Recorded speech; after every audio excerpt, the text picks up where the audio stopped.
इस बार पाकिस्तान के एथलीट अरशद नदीम ने एक नया इतिहास रच दिया, लोगों को हैरान कर दिया और वो मेंस जेवलिन थ्रो का गोल्ड मेडल जीत गए, जबकि नीरज चोपड़ा ने इस बार सिल्वर मेडल जीता। पाकिस्तान ने ओलंपिक खेलों में 32 वर्षों के बाद अपना पहला मेडल जीता है और यह मेडल भी 2 नए वर्ल्ड रिकॉर्ड के साथ उसने जीता। 27 वर्ष के अरशद नदीम ने कल फाइनल में 92.97 मीटर का थ्रो फेंका, जो एक नया वर्ल्ड रिकॉर्ड है। लगभग आप समझ लीजिए कि 93 मीटर ही इसको कह सकते हैं आप। बहुत लंबा थ्रो था। इससे पहले ओलंपिक खेलों में वर्ष 2008 में नॉर्वे के खिलाड़ी ने 90.57 मीटर का थ्रो फेंककर गोल्ड मेडल जीता था, लेकिन अरशद नदीम ने तो इस रिकॉर्ड को भी तोड़ दिया और एक नया वर्ल्ड रिकॉर्ड ही बना दिया। यही नहीं, उन्होंने अपने आखिरी प्रयास में भी 91.79 मीटर का थ्रो फेंका, जो पिछले वर्ल्ड रिकॉर्ड से ज्यादा था। और फाइनल में उन्होंने लगातार 2 बार 90 मीटर के असंभव से आंकड़े को छुआ, जो किसी चमत्कार से कम नहीं है। असल में नीरज चोपड़ा की सारी उम्मीदें तभी समाप्त हो गई होंगी मानसिक तौर पर, जब नदीम ने 90 के आंकड़े को पार कर लिया, जब उन्होंने 92 मीटर का थ्रो फेंका। उसके बाद बड़े से बड़े खिलाड़ी का भी ऐसा लगता है कि उन्होंने मानसिक रूप से अपनी हार स्वीकार कर ली होगी, क्योंकि यह असंभव सी बात है। फाइनल में अरशद नदीम के अलावा कुल 11 और खिलाड़ी थे और इन सभी खिलाड़ियों के पास 6-6 मौके थे, लेकिन कोई भी खिलाड़ी 90 मीटर के आंकड़े को छू नहीं पाया, जबकि अरशद नदीम ने एक बार नहीं बल्कि 2 बार 90 मीटर को पार किया और गोल्ड मेडल जीतकर वो पाकिस्तान को ओलंपिक खेलों की पद तालिका में भारत से काफी आगे ले गए। अरशद नदीम के बाद नीरज चोपड़ा ने कोशिश तो बहुत की और उन्होंने 89.45 मीटर का थ्रो फेंका और वो सिल्वर मेडल जीतकर दूसरे नंबर पर रहे। वो भी 90 के आंकड़े को छू नहीं पाए, बहुत करीब पहुंच गए थे लेकिन छू नहीं पाए, जबकि पिछले ओलंपिक खेलों में नीरज ने गोल्ड मेडल जीता था। इससे भी बड़ी बात यह है कि वर्ष 2016 में साउथ एशियन गेम्स से लेकर वर्ष 2023 की वर्ल्ड एथलेटिक चैंपियनशिप्स तक नीरज चोपड़ा और अरशद नदीम के बीच कुल 9 बार सीधा मुकाबला हुआ और इन सभी मुकाबलों में हर बार नीरज चोपड़ा अरशद नदीम से हर बार आगे रहे। लेकिन जिस दिन सबसे बड़ा मौका था, जिस दिन सबसे बड़ा मुकाबला था, जिस दिन सबसे बड़ा मैच था, पूरी दुनिया देख रही थी, उस दिन वो अरशद नदीम को बीट नहीं कर पाए। पिछले ओलंपिक खेलों में जब नीरज चोपड़ा ने गोल्ड मेडल जीता, तब अरशद नदीम ब्रॉन्ज मेडल भी नहीं जीत पाए थे और 5वें नंबर पर रहे थे। लेकिन इस बार यह कहानी पूरी तरह पलट गई और अरशद नदीम ने पूरी दुनिया को हैरान कर दिया। अरशद नदीम पाकिस्तान के वो एथलीट हैं जिन्हें उन्हीं के देश ने बार बार नीचे खींचा है, पीछे खींचा है। उन्हें यह कहा गया कि वो गोल्ड मेडल का सपना देखना छोड़ दें और कोई छोटी मोटी नौकरी करके अपने गांव में ही रहें और जेवलिन थ्रो के खेल से दूर रहें। लेकिन वही अरशद नदीम सारी परिस्थितियों को हराकर ओलंपिक खेल में सोने की तरह ऐसे चमके कि आज पूरी दुनिया उन्हीं के बारे में बात कर रही है। इसलिए आज आपको अरशद नदीम से बहुत कुछ सीखना चाहिए। हमारे देश के जो युवा हैं खास तौर पर, उन्हें अरशद नदीम से आज प्रेरणा लेनी चाहिए। अब जो मैं आपको तस्वीरें दिखाऊंगा, ये तस्वीरें उस समय की हैं जब गोल्ड मेडल जीतने के बाद अरशद नदीम की आंखों में संघर्ष का पूरा सैलाब दिख रहा था। और आप सोचिए, जिस खिलाड़ी के पास इस साल जेवलिन स्टिक खरीदने के भी पैसे नहीं थे, वो खिलाड़ी अगर ओलंपिक गोल्ड मेडल जीत जाए तो ये उसके लिए कितना बड़ा चमत्कार होगा। ये आंसू उसी चमत्कार के लिए है। एक बड़ी खास बात इस बार देखने को मिल रही है। आपने देखा होगा और आप थोड़ा कल्पना कीजिए कि अगर क्रिकेट के वर्ल्ड कप फाइनल में भारत की टीम पाकिस्तान से हार गई होती, या इससे पहले जब हारी है, तो हमारे देश में हंगामा मच जाता है। अगर कल्पना कीजिए कि क्रिकेट के वर्ल्ड कप फाइनल में पाकिस्तान ने भारत को हरा दिया होता, तो अब तक भारत में हंगामा मच गया होता।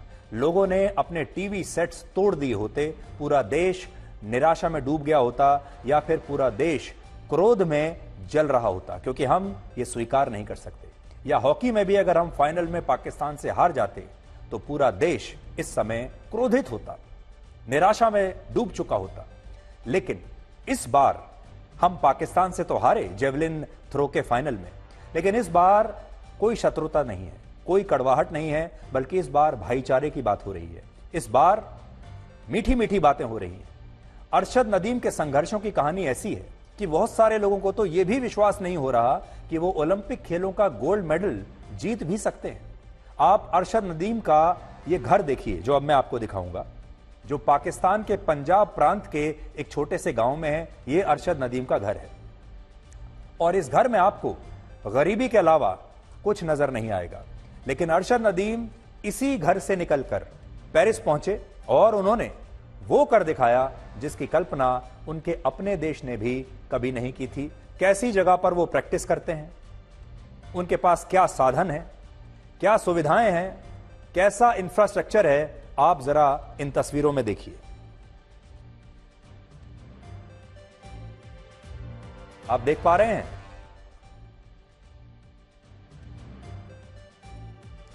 अरशद नदीम के पिता एक मजदूर हैं और अरशद नदीम पर भी शुरुआत से यही दबाव था कि वो अपने परिवार की आर्थिक स्थिति को सुधारने के लिए कोई छोटी मोटी नौकरी कर लें। अरशद नदीम ज्यादा पढ़े लिखे भी नहीं है और उनके गांव में इतनी गरीबी थी कि उनके पास आखिरी रास्ता यही था कि वो खेलों में कुछ करें और खेलों के कोटे से उन्हें कोई छोटी मोटी सरकारी नौकरी मिल जाए। खेलों में वो आए भी इसीलिए थे कि ये सोचकर कि कोई छोटी मोटी सरकारी नौकरी मिल जाएगी। और इस तरह अरशद नदीम ने पहले क्रिकेट खेलना शुरू किया और बाद में वो डिस्कस थ्रो में चले गए और डिस्कस थ्रो से होते हुए वो जेवलिन थ्रो के खेल में आ गए। वर्ष 2015 में जब अरशद नदीम ने यह सपना देखा कि वो जेवलिन थ्रो में पाकिस्तान को ओलंपिक मेडल एक दिन दिलाना चाहते हैं, तब उनके पास जेवलिन स्टिक खरीदने के भी पैसे नहीं थे।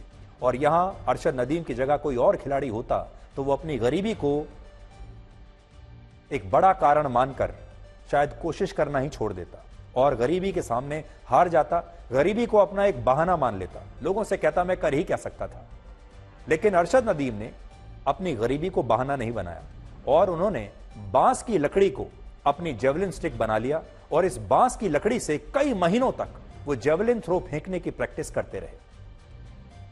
ये तस्वीरें वर्ष 2016 की हैं जब अरशद नदीम ने रियो ओलंपिक्स में क्वालिफाई किया था और यह भी बताया था कि उनके परिवार की आर्थिक स्थिति अच्छी नहीं है, वो बहुत गरीब हैं, लेकिन फिर भी वो अपनी उम्मीदों को छोड़ेंगे नहीं। और आप भी जब अरशद नदीम के इस घर को देखेंगे तो आपको पता चलेगा कि ये मेडल सिर्फ बड़े घर, पैसे, संसाधनों और बड़े बड़े कोचेस को हायर करने से नहीं जीते जाते। मेडल पैसे से नहीं आता, बल्कि मेडल आता है मेहनत से, संघर्ष से। और जब आपके अंदर एक आग होती है, उस आग से मेडल आता है। मेडल वो खिलाड़ी जीतते हैं जिनके माथे पर मेहनत की लकीरें होती हैं और जिनके पेट में आग लगी होती है। अरशद नदीम ने पाकिस्तान को कई अंतर्राष्ट्रीय प्रतियोगिताओं में मेडल जिताए हैं, लेकिन इसके बदले में उन्हें पाकिस्तान की सरकार और वहां के खेल संघों से कुछ ज्यादा नहीं मिला।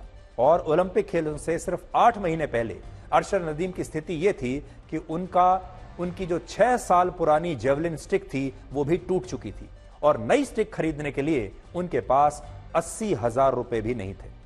उस समय नीरज चोपड़ा ने ही अरशद नदीम की मदद के लिए अपील की थी और उन्होंने पाकिस्तान की सरकार से यह आग्रह किया था कि अरशद नदीम को ओलंपिक खेलों की तैयारी करने के लिए आर्थिक मदद मिलनी चाहिए, इसे थोड़ा सा पैसा मिलना चाहिए। और इसी के बाद अरशद नदीम को कुछ स्पॉन्सर्स मिले जो मदद के लिए आगे आए और उन्होंने ओलंपिक खेलों में हिस्सा लेकर पूरी दुनिया को अपने इस शानदार प्रदर्शन से स्तब्ध कर दिया। आज जब आप अरशद नदीम के घर से हमारी ये रिपोर्ट देखेंगे तो आपको भी पता चलेगा कि जो लोग गरीबी की आग में तप कर निकलते हैं, संघर्ष करते हैं, वो एक ना एक दिन अपनी मंजिल तक जरूर पहुंचते हैं। इसलिए हमारे देश के, खास तौर पर हमारे देश के जो युवा हैं या पाकिस्तान के भी जो युवा हैं जो संघर्ष के सामने हार मान जाते हैं, संघर्षों से के सामने कमजोर पड़ जाते हैं, जो गरीबी को एक बहाना मान लेते हैं, जो कहते हैं कि हालात इतने खराब हैं कि हम कर ही क्या सकते हैं, उनके लिए खास तौर पर आज ये रिपोर्ट दिखा रहे हैं। अरशद नदीम के गांव और उनके घर की स्थिति देखकर आपको इतना तो पता चल गया होगा कि पाकिस्तान की सरकार और वहां के खेल संघों ने उनके लिए कुछ नहीं किया। लेकिन अब जब अरशद नदीम गोल्ड मेडल जीत चुके हैं तो अब इस गोल्ड मेडल का श्रेय लेने के लिए पाकिस्तान में होड़ लगी हुई है। और पाकिस्तान के प्रधानमंत्री शहबाज शरीफ ने उनका मैच देखते हुए एक वीडियो बनवाया जिसमें वो अरशद नदीम के गोल्ड मेडल जीतने पर खुद ही वो अपनी खुद की तारीफ करवा रहे हैं। जरा देखिए। तो इन तस्वीरों से आपको यह पता चलेगा कि सफलता सूर्य की तरह होती है। सफलता वो सूर्य की तरह होती है जिसे सब सलाम करते हैं। एक बार अगर आप सफल हो गए तो फिर सब आपको सलाम करते हैं। वो प्रधानमंत्री भी जो चाहे सफलता से पहले आपको मिलने के लिए 2 मिनट का समय ना देता हो, बाद में सफल होने के बाद आपके साथ फोटो खिंचवाना चाहता है, आपकी सफलता का श्रेय लेना चाहता है। अब आप ये सोचिए कि अगर भारत और पाकिस्तान के बीच क्रिकेट के वर्ल्ड कप का फाइनल होता और इसमें फाइनल में भारत पाकिस्तान से हार जाता तो हमारे देश में क्या होता। ऐसी स्थिति में हमारा पूरा देश इस हार की निराशा में अब तक डूब चुका होता। देश के करोड़ों लोग अपने ही खिलाड़ियों की आलोचना करते और देश में अब तक न जाने कितने टीवी तोड़े जा चुके होते। लेकिन कल जब ओलंपिक खेलों में भारत पाकिस्तान से हारा जेवलिन थ्रो के फाइनल में, तो हमारे देश के लोगों ने इसका बिल्कुल बुरा नहीं माना। और इससे यह पता चलता है कि भारत और पाकिस्तान के बीच जो नफरत और कड़वाहट क्रिकेट के मैदान में है, हॉकी के खेल के मैदान में दिखती है, वो नफरत दूसरे खेलों में नहीं दिखाई देती। और ये एकदम एक नई तरह की शुरुआत है जो इस बार हमें देखने को मिल रही है। इस बार हम पाकिस्तान को गालियां नहीं दे रहे, इस बार हम पाकिस्तान से निराश नहीं हैं, बल्कि हमारे लोग भी पाकिस्तान को बधाई दे रहे हैं। नीरज चोपड़ा की मां कह रही है कि नदीम भी हमारा ही बेटा है, नदीम की मां कह रही है कि नीरज भी मेरा ही बेटा है। और यह बात मैं क्यों कह रहा हूं? क्योंकि हमारे देश में क्रिकेट और हॉकी के खेल में पाकिस्तान से हारने पर हिंसक प्रदर्शन हो चुके हैं। आप याद कीजिए, आज मैं आपको तस्वीर दिखाता हूं वर्ष 1982 की। 1982 के एशियन गेम्स में, जो कि दिल्ली में हुए थे, जब भारत की हॉकी टीम दिल्ली में पाकिस्तान से हार गई थी, दिल्ली के नेशनल स्टेडियम में, तब स्टेडियम में जबरदस्त हंगामा हुआ था। लेकिन सोचने की बात यह है कि क्रिकेट और हॉकी में भारत के जो लोग पाकिस्तान से अपने मुकाबले को जीवन और मृत्यु के बराबर मानते हैं, जीने और मरने का प्रश्न मान लेते हैं, ये कहते हैं कि भारत वर्ल्ड कप हार जाए लेकिन पाकिस्तान से जीत जाए, उस भारत के लोग कल ओलंपिक खेलों में पाकिस्तान से हारने पर वैसी प्रतिक्रिया नहीं दे रहे थे जैसी कि पहले होती थी। और अब भारत के लोगों का खून नहीं उबल रहा है। और यहां बात सिर्फ भारत की नहीं है। आज एक तरफ जहां भारत के लोग अरशद नदीम को गोल्ड मेडल जीतने पर बधाई दे रहे हैं, दूसरी तरफ पाकिस्तान के लोग भी नीरज चोपड़ा की तारीफ कर रहे हैं। आप जब इन्हें सुनेंगे तो शायद आपको अपने कानों पर यकीन नहीं होगा। First of all again congratulations to India and congratulations to Pakistan as well. उन्होंने अच्छा खेला, वी हैव टू एक्सेप्ट। उन्होंने 2 बार 90 क्रॉस किया जो हम नहीं कर पाए। बहुत खुशी है, बहुत खुशी। बड़ा मजा आया देख के। I mean, Nadeem played really well, but Neeraj did great, you know. Like he did we are his. very proud of him. Actually, he won gold before, and now it's a silver. We are very, very proud of him. Yeah, it was an amazing event, and especially the Nadeem, what Nadeem did, it was absolute out of the world. And the head-to-head fight with the Neeraj Chopra, amazing, amazing. Bharat Olympic खेलों की पदक तालिका में पाकिस्तान से 10 पायदान नीचे है, लेकिन यह बात भारत के लोगों को आज बिल्कुल परेशान नहीं कर रही। उल्टा अरशद नदीम की मां ने कहा है कि नीरज चोपड़ा भी उनके बेटे जैसे हैं, जबकि नीरज चोपड़ा की मां कहती हैं कि अरशद नदीम भी उनके बेटे की तरह हैं। नहीं जान तो बहुत खुश है। हमने तो सिल्वर भी गोल्ड बनने लग रहा। गोल्ड उसका है, वो भी मारे लड़का जी, मेहनत करके सब जा रहे। थोड़ा दिन खराब है, थोड़ा बहुत ज्यादा पागल हो गए। कोई बात नहीं जी, उन्हें जीत लिया, वो भी मारे जाकर था, उन्हें जीत लिया, वो भी मारे जाकर था। हम तो बहुत खुश हैं। बच्चे मेहनत करके जा रहे थे, सभी के बच्चे ऐसे जैसे मारे। तो मां मां होती है, चाहे भारत के खिलाड़ी की हो या पाकिस्तान के खिलाड़ी की हो।